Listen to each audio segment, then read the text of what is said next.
Saya mohon maaf atas pernyataan atau pertanyaan saya tersebut, dan kami juga memastikan tidak ada niatan sedikit pun untuk merendahkan, menyakiti hati keluarga kami yang bersuku Sunda.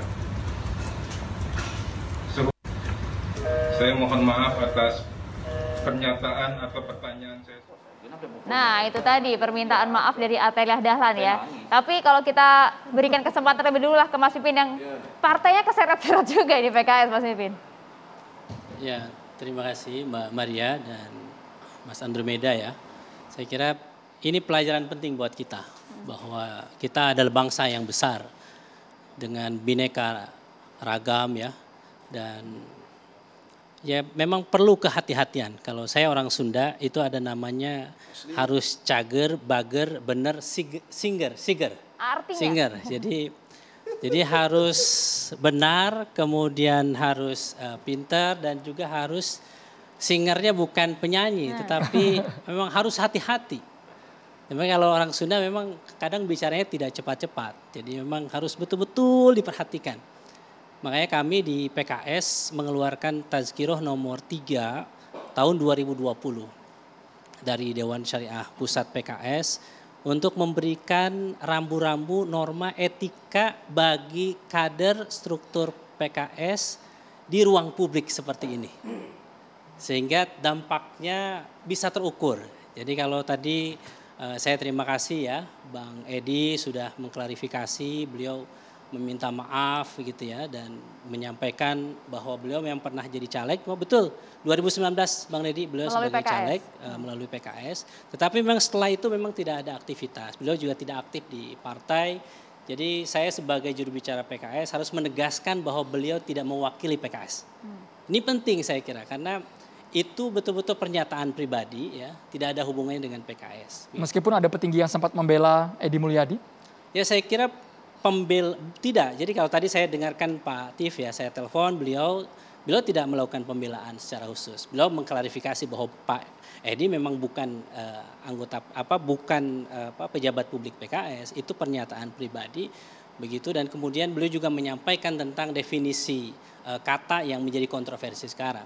Tapi bagi kami, bagi PKS memang setiap kata kalimat itu memang harus hati-hati tadi. Jadi dimaknai lain. Bagi suku ini, suku Betawi mungkin tidak masalah, tapi bagi suku yang lain bermasalah.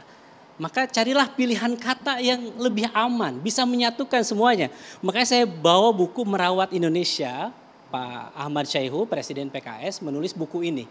Merawat Indonesia. Tidak mudah ya.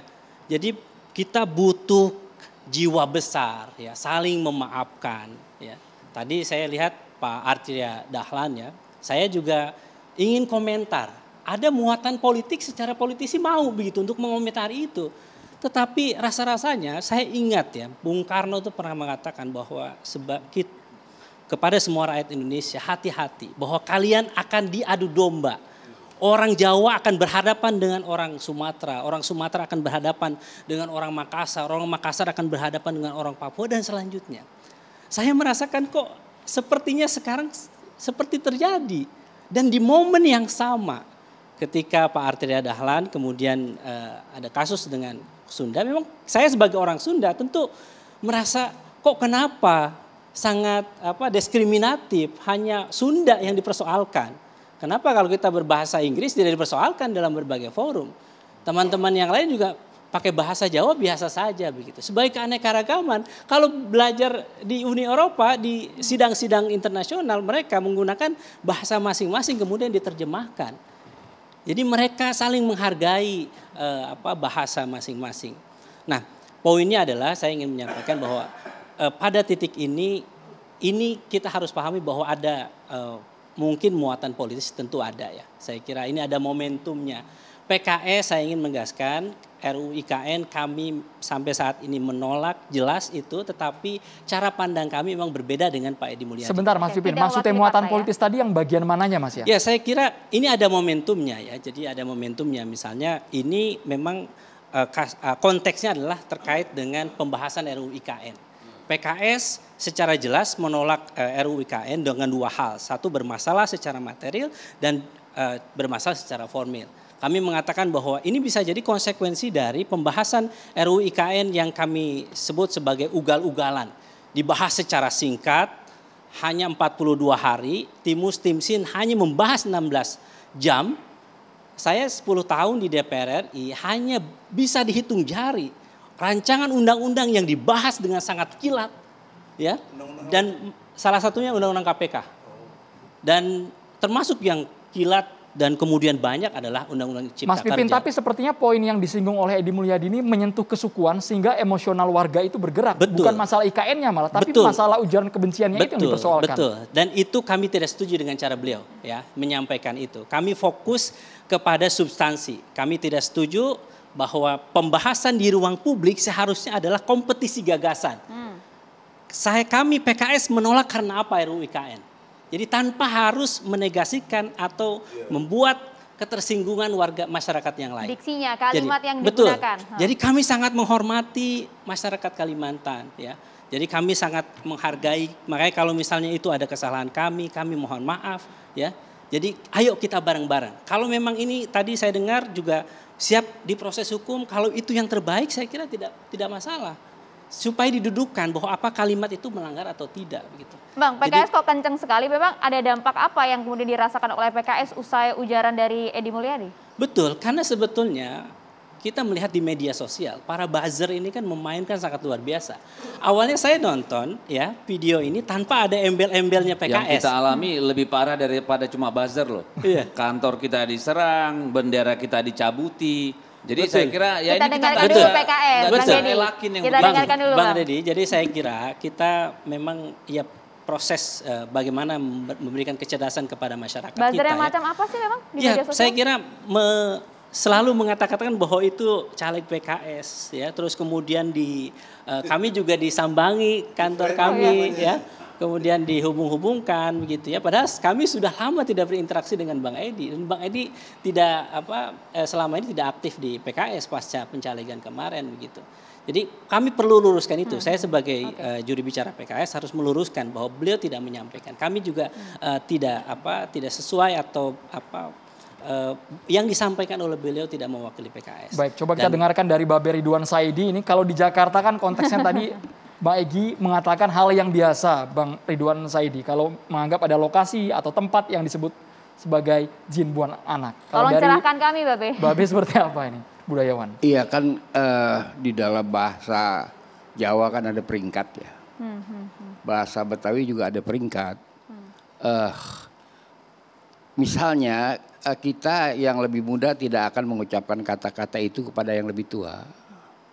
Jadi ada sejumlah kata-kata yang sesuai dengan peringkat umur yang sama. Artinya kata-kata yang dipakai oleh Bung Edi Mulyadi itu kata-kata di lingkaran bercandaan gitu. Tapi tidak antero umur. Karena kita nggak pantas ya bicara soal makhluk halus itu kepada orang tua. Ada yang begitu, jadi nggak bisa kita ngomong gitu. Jadi mestinya nanti lain kali kalau kita bicara di ruang publik kita harus pertimbangkan bukan saja soal suku bangsa, peringkat umur juga, ya kan? Harus kita pertimbangkan, jangan hal-hal yang nggak pantas ya diucapkan. Dan ini juga menyangkut tentang political behavior. Kita harus berusaha meningkatkan itu, meningkatkan political behavior dengan mutu kepolitikan yang bagus. Segala persoalan yang sekarang lagi sulit dihadapi, masalah ekonomi, masalah keuangan, itu akan terbantu. Tapi kalau kita menyelesaikan ini dengan kepanikan, susah. Karena di ruang publik yang kita dengar perdebatan-perdebatan seperti ini, ya kan? Memperdebatkan kata-kata yang layak gak layak gitu kan, memperdebatkan bahasa ini bisa dipakai tempat umum apa enggak gitu kan sebenarnya saya sih nggak punya rekamannya, nggak gitu yakin kalau ke Jati Jawa Barat tuh bicara full text dalam bahasa Sunda, ya kan, bahwa ada satu alinea dia ngomong bisa saja kan ya. Full text enggak kan, dia juga ngerti kan publiknya macam-macam, masa full text saya Tapi kita sama-sama nggak tahu. Jadi saya kira ini harus super hati-hati. Jangankan masalah ini masih fakta ya. Masalah-masalah antropologis seperti ini itu masih fakta. Harus super hati-hati. Bukan saja masalah yang menyangkut keyakinan ya. Tapi ini juga luar biasa untuk Indonesia. Jadi karena itu mari sama-sama ya. Ini pelajaran yang berharga buat kita ya kan. Kalau menghukum orang sih soal gampang, hukum aja. Pendem ke penjara. Bupati di Langkat aja punya penjara. Bupati Langkat nonaktif ya, Be? Bupati Langkat nonaktif. Oh, nonaktif. Nonaktif ya. Itu penjaranya di dalam rumahnya? Di dalam iya ada penjara gede penjaranya. Masya Allah. Iya kan. Jadi kalau soal menghukum orang sih gampang ya kan. Tapi lebih bagus kita mendidik. Kita lebih bagus Tapi kan Pelajaran ya, dampaknya, Bapak, ya? Be, dampaknya sudah begitu besar, Be. Oke lah, kami ini orang Betawi itu ditulis oleh Barat-Barat, orang Betawi keturunan budak. Ya kami menghadapinya secara ilmiah. Saya ajak debat Profesor Len Castle dari NU, Australian National University. Debat terbuka saya dengan dia.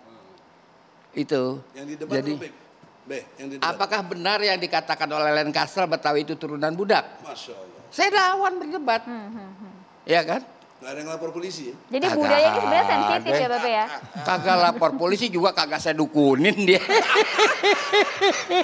Ya, ini apa? Dia suka mancing-mancing saya. Jadi artinya saya hadapin aja dia. Ada tahu semua orang itu bulan puasa 2003 peristiwanya. Jawab si profesor itu apa? Jawab. Oh, saya aja ngegelepak dia.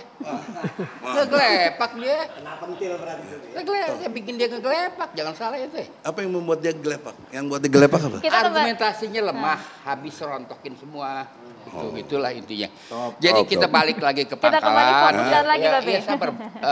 Kita balik lagi ke Bang pangkalan. Egy udah mancing-mancing nih, Bang Egy. Enggak, dia bedol-bedol saya keluar ring.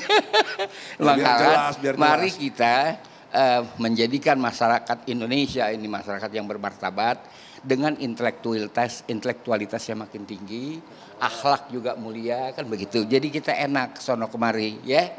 Gitu aja Bu kalau dari saya ya. Adem ayem ya denger Bapak ya. Kalau gitu kita jeda terlebih dahulu lah. Usai jeda catatan demokrasi masih kembali untuk Anda sesaat lagi.